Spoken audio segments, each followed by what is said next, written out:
Hello, everyone. This is Lark, And Kimberly, and we are auto asphyxiation.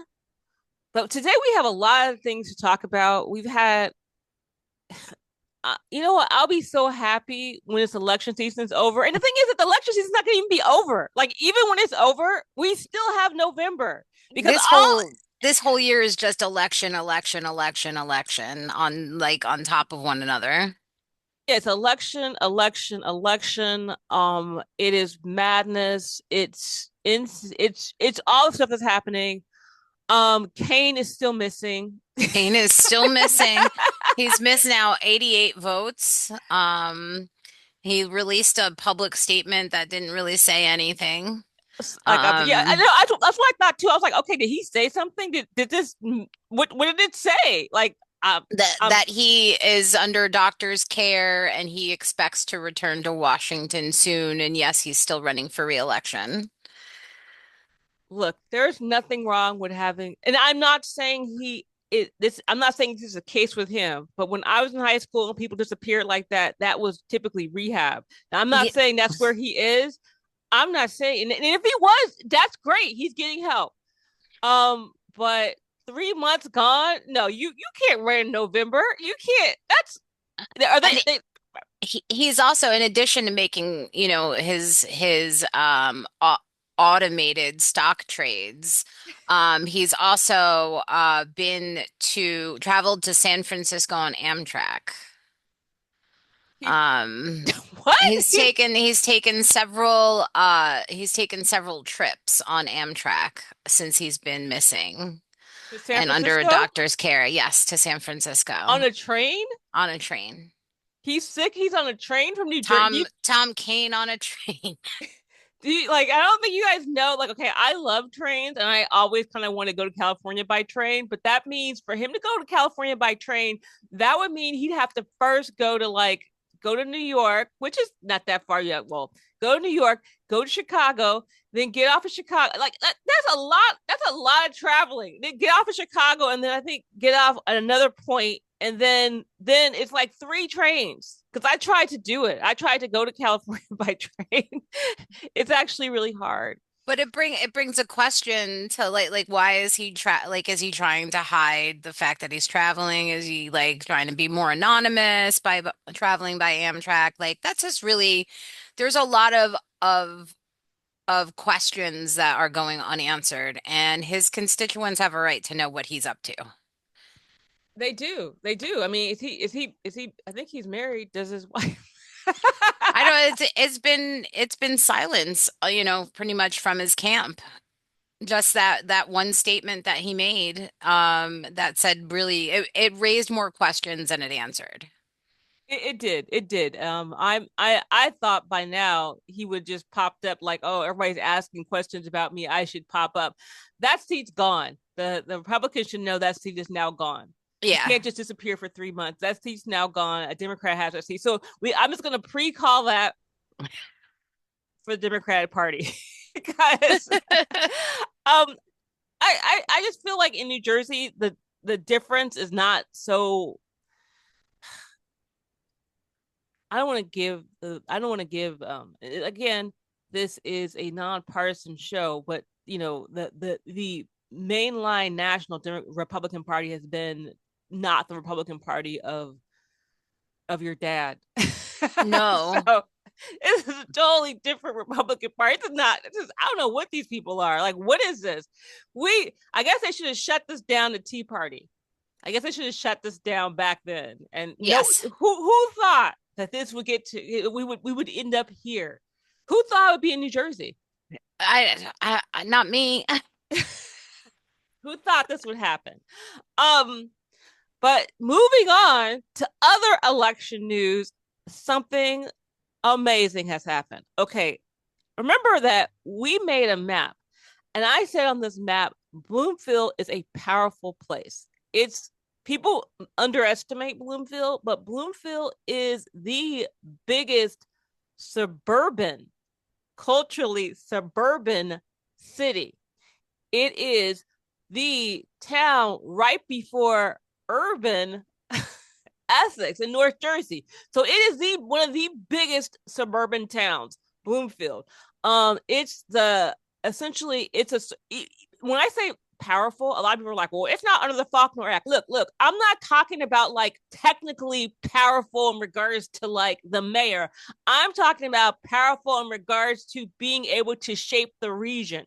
So that is where suburbia starts. It's Bloomfield. And so typically people kind of act like Bloomfield's nothing, it's a nothing, whatever, a nothing sandwich. But Bloomfield I always felt was a very powerful place. And something that's happened that never had happened really before is that a congressperson has endorsed a slate and not the Essex County Democratic slate. They've endorsed a progressive slate, which is not part of the machine, which is not part of Venencia, who is our assembly person. This is like groundbreaking. I mean, I didn't think this would happen.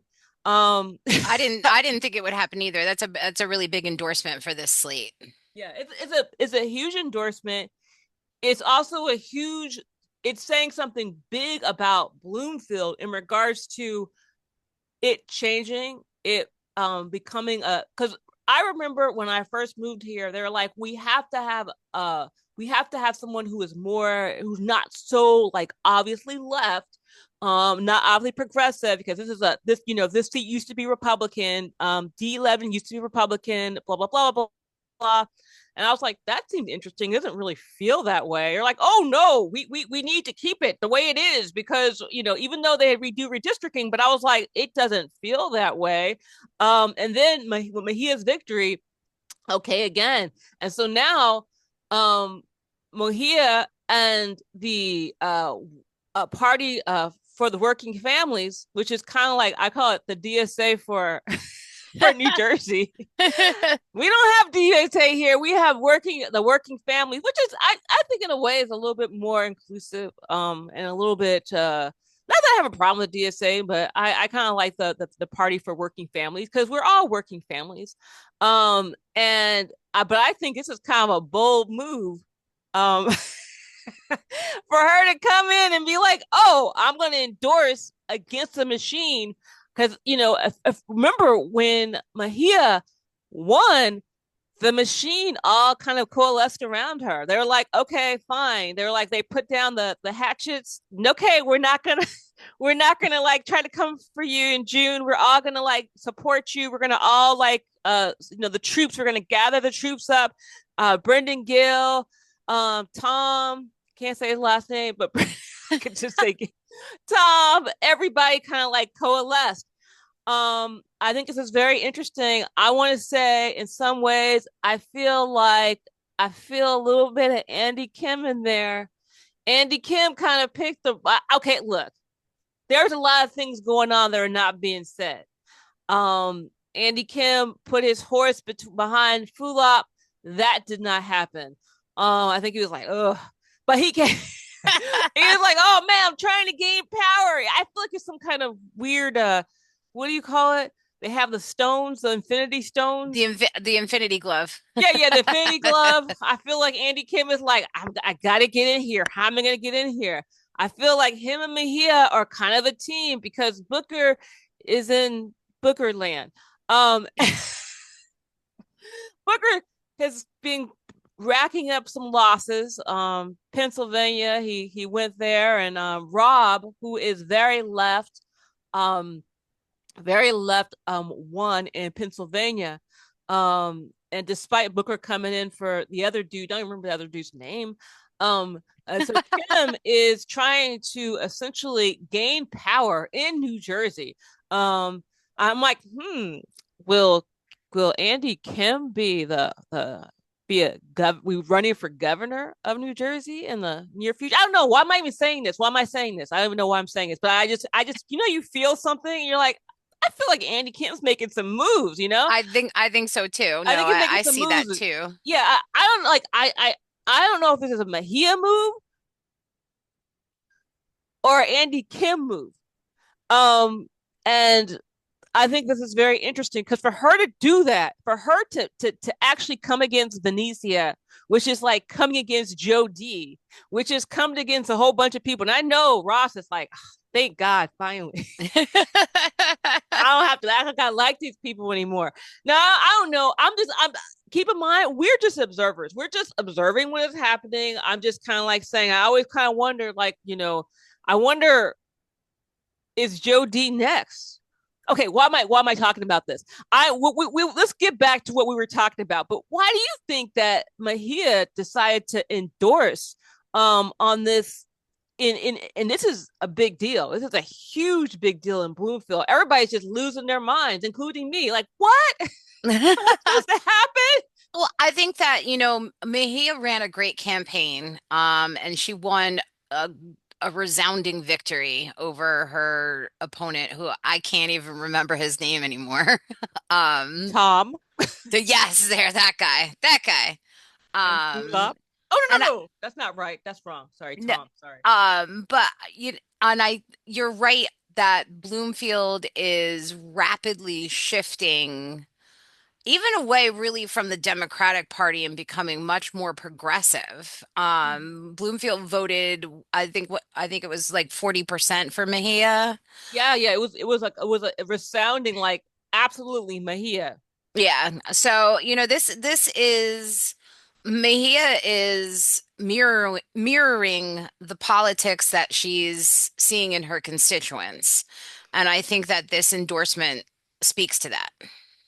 And I also think another thing is that she wants to show people because I think a lot of people are kind of like, oh, she just won because there are Latinos and she's Latino and she has a Hispanic last name. So for her to endorse this slate, especially in District 3 and District 2, it's showing this is beyond identity. I have power beyond the Latino constituency. Well, she does. We already knew that. Like I already kind of highly resented the fact that they were like, well, that's because there are a lot of Latinos. Her last name is Mejia. I'm like, dude, like really? Is that where you want to go with this? Um, so for her to do an endorsement, um, not based on ideology, not based on identity, which she's never done that anyway. And if this is to this shows a certain kind of power. This shows a certain kind of faith in her organizing, in her ideology, in her consistency. I think this is something that I like about Mejia is that she is being consistent. And to kind of jump to LA, the thing I find annoying about LA is that there's a lot of lack of consistency. There, how is Bass not okay, but Becerra is fine. Xavier Becerra, I know you're kind of like, what are you? I'm bringing this in here, but I'm just saying that there are people that they're not voting for their ideas. They're voting for kind of like this identity power base. And I feel that this is something what Mejia is doing is a new thing because even in places that you think people are actually left and then you realize oh they're not that was just their friend, it was just a power move. um I I'm hoping that this is about ideology and not strictly power. I think that is the one thing that has always concerned me. I in regards to, but also there's also Brittany Timberlake. So there's Brittany Timberlake, Andy Kim, Mejia, um, and they're endorsing Stephanie Santiago, Greg Babula, and Steph Boutwala. So these are people who are actively challenging the local Essex County Democratic machine. And so there's seems to be some kind of conflict going on that I didn't even know was happening. I didn't even know a conflict was happening. I thought everyone was just kind of like, you do, this kind of like this almost like home rule. You do your thing because you're at your Bloomfield, you do your thing, county does their thing, and then the whatever. So for them to get involved in this, is a groundbreaking thing. And also too, I'm wondering how this is going to look with in urban New Jersey, which that just is code for Black New Jersey.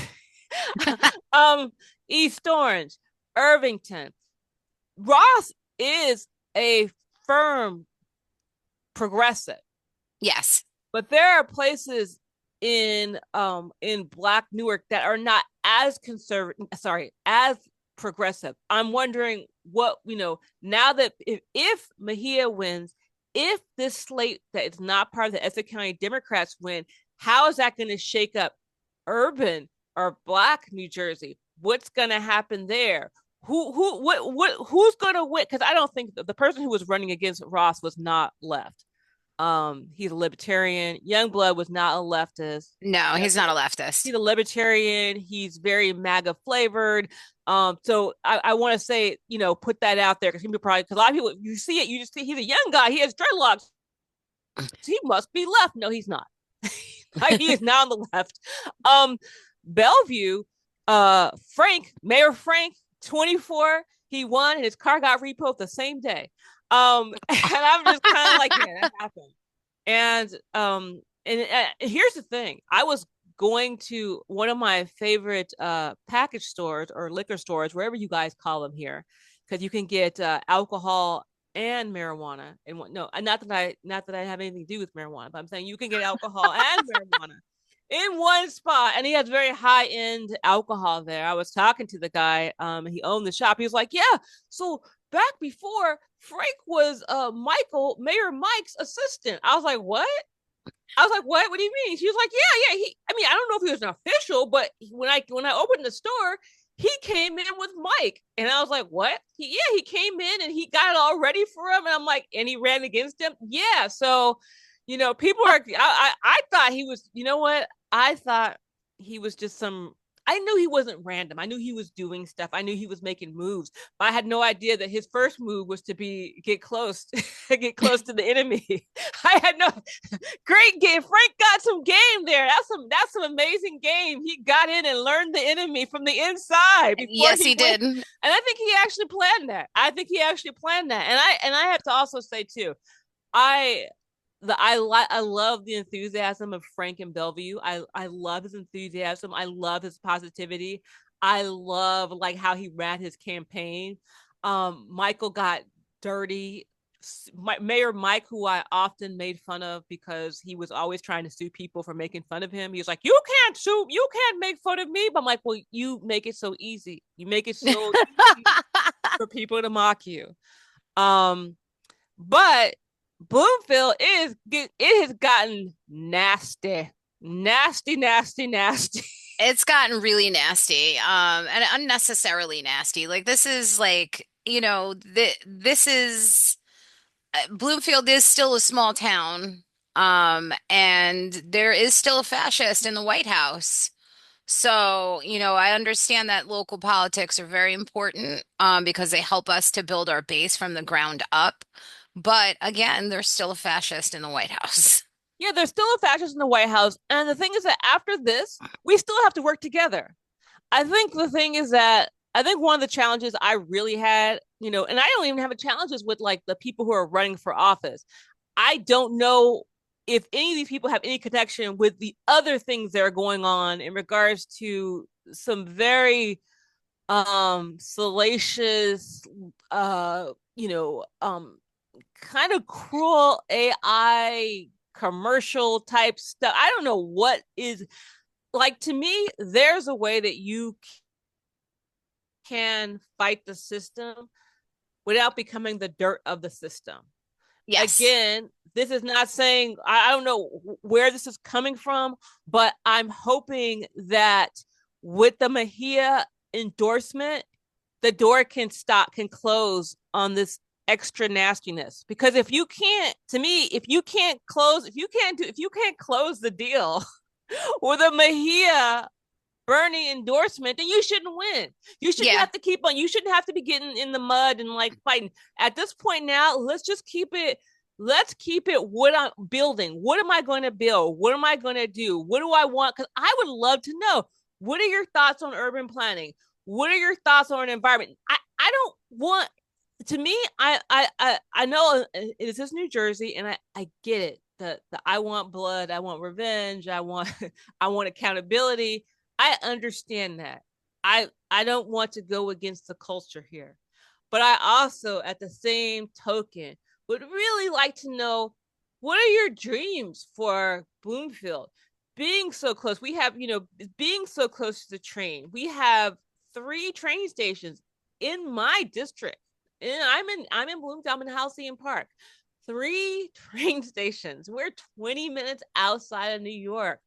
We have we are badly in need of development, and I know people will be very upset. And keep in mind, development does not have to be market based, it does not have to be extractive, but we have people need housing, and we have lots of space here that you could build some housing. We have lots of like parking lots. I would like to know people's thoughts on that, people's thoughts on bike lanes, people's thoughts on actually having real rent control, and kind of give people, even people who, I feel that in the Bloomfield, we have this issue where there are a lot of little mini wannabe capitalists. They have these landlords, and they have a little place. And the thing is that if you have less than 4 units, then the fair housing laws don't apply to you. The renter laws don't apply to you. And so I would like to see all of the rights that people have when it's 4 units or more apply to anybody who's renting. I don't think anybody should be able to exploit anybody. I feel that, and also too, I feel that renters should have renter stabilization. Because the thing is, if you have a neighborhood where people are, can hike up the rents, and they can hike it up to, these levels, you have an unstable neighborhood. I'd rather have the rents lower and have people stay here and build roots here, and have then to have people, being tossed out, because when you do these smaller developments, it's easier to exploit people. Actually, like, it's kind Yes. of like, people kind of like, we don't want these big buildings, but the big buildings actually offer more protection for economically oppressed people than these little smaller buildings, because also too, they can start buying up these smaller buildings. And I mean, I would like to know what they think about that. What they think about affordable housing. What they think about the environment. What they think about flood management. Do they think there's certain parts of Bloomfield that there's housing that they flood all the time? They essentially should be essentially give them. I call it. I think it's called Green Acres. Essentially, they should leave, because if your house floods every time it rains, it's just going to get worse. So That we have to be honest and tell them this is what's going to happen. And also, what about we have this federal government that's lost its mind. So we have our funding that's been cut. So you're going to be having more fees. You're going to have been having schools being cut. You're going to be having salaries being cut. You're going to be having taxes going up. But these are things that are part of a larger breakdown of a system. What are your ideas for that? And it can't just be, well, we're just not going to pay. I mean, that's kind of like, well, we just won't do that. Well, what are you going to do? What are your plans in regards to finance? These are all the things I would love to know about the candidates that are currently running for office. What's progressive to you? What does progressive mean to you?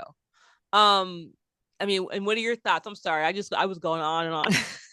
Well, I think that I totally agree with you that the mudslinging absolutely like has gone to a really cruel, disgusting level. Like, and these are supposedly people on the left who are doing this too, which is embarrassing. Like, they're using MAGA tactics to drag some of the candidates and some of the power that's already in Bloomfield down. And it's becoming a little disgusting. And I think also that, the fact that people are people are kind of getting tired of the Democratic machine and a lot of the candidates that they keep putting up. And people are shifting way more left than they were before. The administration that is in power right now absolutely has a lot to do with that. But I think that and Mejia's endorsement reflects that shift in politics, especially in Bloomfield. Yeah, and that's the thing. I feel like great. I love the fact that we have people who have progressive policies that are running for office. I want that. I want to build. I want to kind of break out of this, bowing to hegemony. What I don't want to see is creating an antisocial environment. I want us, yes, to me, we have to fight against hegemony, fight against power, fight against the elite, not fight each other. If we are progressive, whoever wins this race, that's who we support. We support that person. I hope it doesn't go and like, oh, now it's a vendetta. Now I'm going to hate you forever. Like, can we not do that? And this is something that happens in New Jersey. Can we also let go of that part of the status quo where you get angry at somebody and you just stay angry at them for the rest of your life, and then you get angry at their kids, and in the afterlife, let's. And it's like it's like a family generational curse that gets passed down from family to family. You're absolutely right. That people in New Jersey are so like that. I'll tell you a story. My first job, I worked as a bus girl for a restaurant slash bar that Lou Reed used to hang out at. Um, and the waitresses were supposed to give the bus girls like a certain percentage of their tips, obviously. The one waitress never shared her tips with me because I beat her kid up once. And like when we were like little kids, and now I'm like 16. I think we got into that fight when I was like 9 or 10. Like, let it go, woman. Like, you're doing stuff that's actually illegal now because I got into a fight with your kid. That's true. It's true. It's like, oh wow, you get in a fight, and that's the whole thing. It's like people. I just hope, no matter what happens, and I would like to put this out to you, Venetia. I'm not saying that you are a person that holds a grudge. I'm not saying that you're the kind of person that would do that. I just hope, you and on the other side too, you know, I hope the Green Party at one point forgives us at some point. I think we're on their shit list forever. That's Um, okay with me. yeah, it's okay, whatever. But no. We are the bigger people, and we want to. From route now on, we're all moving forward. Like I get it. Sometimes you got to fight, you got to get bloody, etc. But now, when this is over, when this is done, we go, hey, um, we're done with this, and that's fine. Well, that's what democracy is supposed to be. It's like, the people chose the winner, the majority of the people chose the winner, and now we're all going to rally behind that winner and make it work. Like, especially in a small town, for people to get so vicious and for people to hold grudges, it can affect things socially in a community.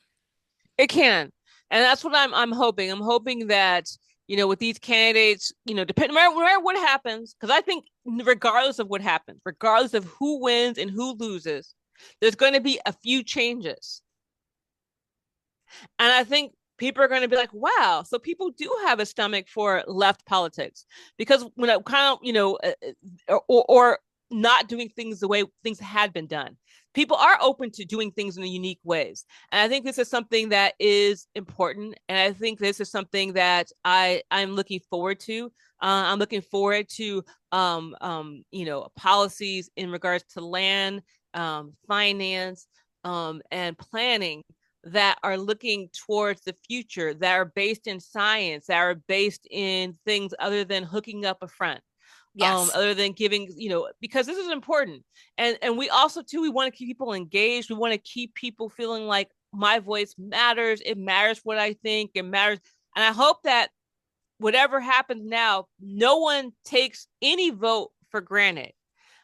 And also, hopefully, we can get to a point where we're looking at people's ideas and not just going, well, we're going to cut this up and this is going to be for the blacks and this is going to be for the Italians and this is going to be for the Irish. And, we can't keep doing, New Jersey can't keep doing politics like that.